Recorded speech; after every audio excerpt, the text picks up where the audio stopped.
السلام عليكم، تحياتي للجميع. نتمنى ان شاء الله يا ربي تكونوا بخير وعلى خير، وتحية حارة لجميع الأقلام الحرة والنزيهة والشريفة والعفيفة. عمر بن جلول، علي أنوزلا، خالد الجامعي، بوبكر الجامعي، علي المرابط، وكذلك عمر بن جلول، والخلف ديالهم والمستلف ديالهم الأستاذ النزيه والصحفي حميد المهداوي. كما لاحظتوا كان واحد السجال بين الأستاذ حميد المهداوي وواحد الصحفي يدعي بأنه صحفي، مختار الغزيوي. هذا الأستاذ هذا هو رئيس تحرير جريدة الأحداث المغربية.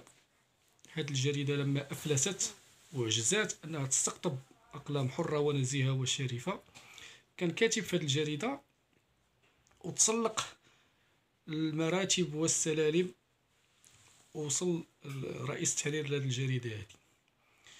كيف ما لاحظتوا في الفيديو الأخير ديال الأستاذ حميد المهداوي، رباه مزيان وعطاه علاش كيقلب، ولكن أنا ما غناقش شنو قال على حميد، ولكن غنرجع معاه للتاريخ شوية. وكما كتعرفوا بأن الإنسان ملي كيولي منبوذ شعبيا ما بقاش بلاصتو عند المغاربة، ولا المغاربة كيعرفوا شنو كيسوى، خاصو ضروري ملي كيشوف واحد الشخص عليه الاضواء بزاف وانه كيثير المواضيع الحساسه وكيتبنى القضيه ديال الشعب، خاصو انه يحرف ليه النقاش، فهمتيني، ويخليه يعيش في داك المستنقع اللي كيعيش فيه هو، لان تما فين كيلقى راحته.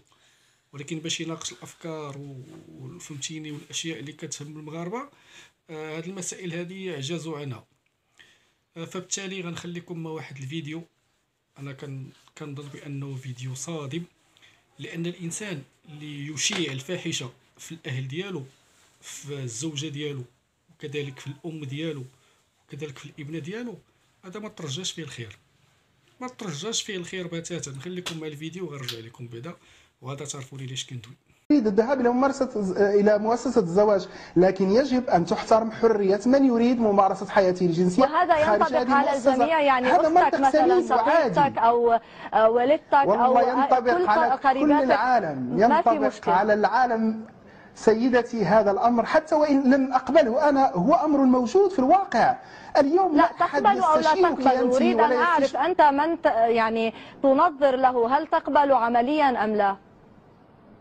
أنا أقبل بأن تحترم حرية كل كائن على وجه هذه الأرض، وأختك لديها وبأن يفعل ما حرية يبدو في له. ما تدعو إليه، هل تحترم حريتها؟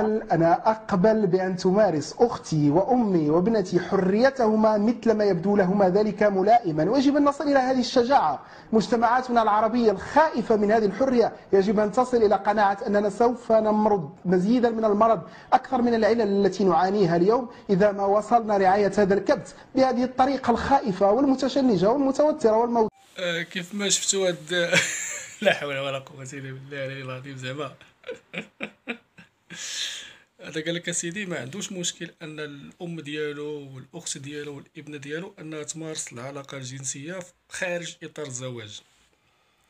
دابا هاد الناس ما عرفتش انا واش كيعرفوا شنو تيقولوا، ولا كيبقاو فهمتيني. وهذا الشيء راه قالوا في قناه، يعني قناه الميادين، كنظن في واحد القناه لبنانيه، وكانت واحد الهجمه شرسه ضد هاد الاقوال هذه. وكاين بعض المحامين اللي كانوا قدموا شكايه، بحال الاستاذ اسحاق شاريه من هيئه الرباط، انه قدم شكايه. وهي بغيت نرجع لواحد القضيه باش نشير لها، هو ان هاد الاستاذ من خلال هذا التصريح ديالو انه قاصد الدستور المغربي الفصل الثالث هو اسلاميه الدوله. وكما كتعرفوا بان الدستور اللي كيحميه هو رئيس الدوله. ثانيا كيحرض على الفساد، وهذه جناية كيعاقب عليها القانون الجنائي. وكذلك يحرض على القتل، لأن أي بنت أنها كتمارس يعني العلاقة الجنسية خارج إطار زواج كينتج على ذلك حمل، فبالتالي كيجي الإجهاض وكيتم القتل، فبالتالي هذا الإنسان يحرض على القتل. هذا الشيء ما اكتفاش به الأستاذ غير هنا، ولكن واحد القضية عاوتاني باش ما تفوتنيش. نخليكم مع هذا الفيديو عاوتاني الصادم ونرجع لكم عاوتاني. الأمر لا، يتعلق هالسؤال مثل ما موجه قلت لي لك أنا. سيدتي بمواطنة أمريكية وفنانة عالمية دأبت على تقديم نفس العرض في كل دول العالم. ولو تعلق الأمر بمواطنة مغربية كان ممكن أن نقبل هذا النقاش، ولكن الأمر يتعلق بالسيدة جينيفر لوبيز، وهي على ما أعرف هي سيدة غير متزوجة، وهي عكس من يريدون أن الدخول بنا هذا النقاش الأخلاقوي. علاش داك موازين راه حشوم والله تحشوم، وحده جايبينا لينا البارح مع الريه كامل. السيدة جينيفر لوبيز النقاش الأخلاقوي. أنا جالس مع الأم ديالي ونديرو دوزة على غفلة ونلقاو وحده كتغني باش كيكينا عباد الله، وحده وراها باش بسترينغا عباد الله. السيدة جينيفر لوبيز اش نقول؟ اللهم انا هذا منكر وبارك علينا، اقسم بالله العلي العظيم. اش نقول لكم؟ الا كنت جالس، الا تا ولدي قال لي بابا اش هادشي في هاد الدوزي، النقاش الأخلاقوي. ما تجيبوا لنا وحده بزبابه الفلوس تخسروهم فلوسنا وتجيبوهم الموازين، حنا ما نمشيو الموازين وتدخلوهم لنا للدار. راه حشومه عليكم، راه مغرب التقاليد. ايوا كيف ما شفتوا الكوارث والفواجع ما كتنتهيش مع هذا الشخص هذا.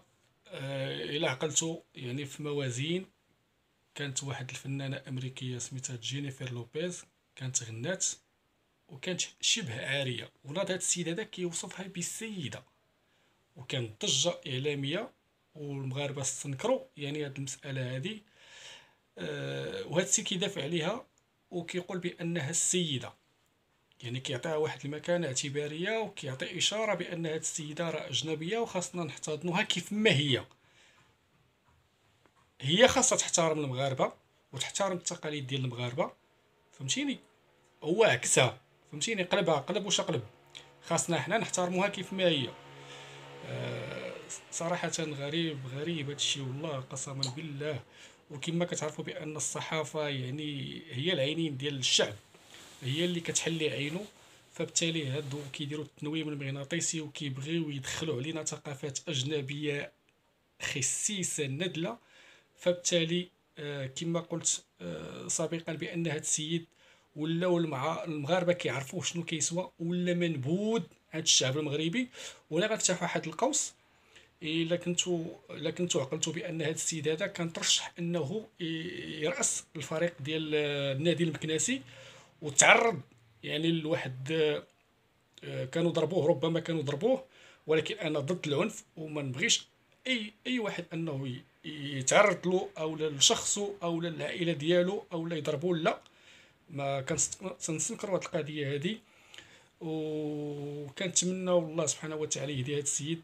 وواحد الاشاره غنشير ليها، وان هذا السيد هذا ولا تيلعب كبير. الاستاذ حميد المهداوي اشرف منك، والاستاذ حميد المهداوي عنده شعبيه يعني رائعه عند المغاربه. ما عمرنا ما شفنا الاستاذ حميد المهداوي كيشجع على الفساد، وما عمرنا شفنا الاستاذ حميد المهداوي كيشجع على القتل، وما عمرنا شفنا الاستاذ حميد المهداوي كيغتصب الحقوق ديال المغاربه. وقبل ما نختم هذا الفيديو نخليكم مع واحد النبذه كانت وقعت له مع الرابور المغربي موعد الحاقد، ونعاود نرجع لكم عاوتاني الى الحاقد. وكنت سألتك قبل الفاصل أن هنالك اتهامات مثل ما قال السيد الغزاوي أنك اعتقلت بسبب بيع تذاكر مزورة وليس بسبب الأغاني التي قدمتها. أول حاجة نبغي نقولها، أنا ما يشرفنيش تقول كلمة صديقي، حيت أنا ماشي صديق ديالك الغزاوي، حيت أنت في جهة بعيدة عليا وأنت معروف شنو كدير. لا صديقي بالنسبه لا ماشي صديقك، انا صعيب عليك، انا شريف وانت راك عارف انت مازال صغير غتولي صديق ملي تكبر. ما خليك الاخر وغنجاوبك على سيد الغزاوي دعنا فقط نستمع، نعطيه المساحه الكافيه. حتى الاخر تنسالي لك، حتى بقى الوقت ونقدر نجاوبك على هادشي ديالك. انا ما تشديتش على بيع التذاكر، والمحكمه براتني على التهمه هذه. ما تنفعلش معاد. المحكمه براتني من التهمه. المره الثانيه شدوني على اغنيه اللي سميتها على البوليس، كنهضر فيها على داكشي اللي كيديروا البوليس. وبالنسبه للحريات في المغرب راه عندنا امثله كثيره بانه ما كايناش الحريه، ماشي غير في الراب. غير نهار ها نتوما كتشفتوا هذا السيد تيكذب على الناس وكيتهم موعد الحاقد بانه شداتو المحكمه بتهمه بيع التذاكر مزوره. ها هو خرج في واحد المنبر اعلامي وكيستنكر هذه القضيه هذه، والمحكمه براتو. اللي غنقدر نقول لهذا السيد الله يهديه الله يهديه الله يهديه. تحيه للجميع.